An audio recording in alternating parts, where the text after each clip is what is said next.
Today, I'm here with some 3-minute advice.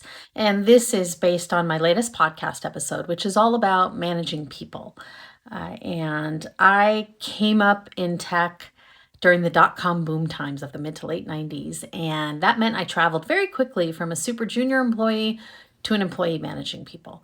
And I found that a lot of organizations don't really train you how to be a good manager. They may train you on productivity, they may train you on various components, but what's really missing from a lot of that is like the human element, the empathy element. And we've learned more and more and more about how people are motivated different ways, how people learn different ways, how people feel incented in different ways.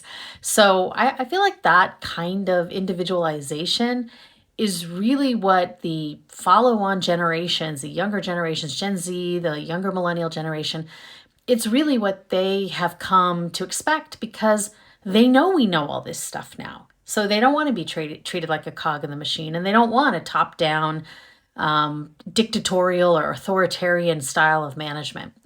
So, just to give you a sneak preview of what I talk about in the episode, the first thing I talk about is how to learn from bad bosses.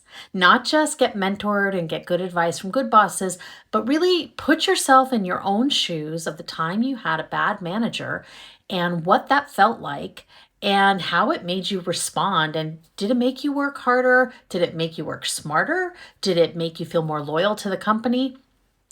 In some cases, some of that's going to be no. And so you can really learn good lessons from your bad bosses. The second lesson is about how to give good review. Again, people don't often get trained in really good review, or they might get trained again in a productivity point of view, like SMART goals or things like that. But they aren't really trained about the language they use. And I just find managers can be so casually dismissive or casually disrespectful, or casually pretend they can read your mind about why they're observing a behavior of yours or an outcome of yours, and they can start to ascribe what your mental or emotional state behind that is, and it's totally not okay. So how to really give good feedback, whether it's constructive criticism or positive. And the third thing is I do kind of lay out my guiding principles, and my guiding principles are: you're not going to wonder what I think or what I want. You're going to know I have your back, good times and bad. And I'm not going to pretend that I'm not a brain surgeon, so I'm not going to pretend our work is life and death. And for most of us, it's not life and death. We should have a little fun.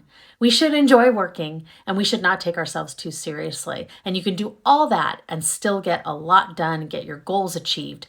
And I really believe that strongly. So check it out. Take a listen.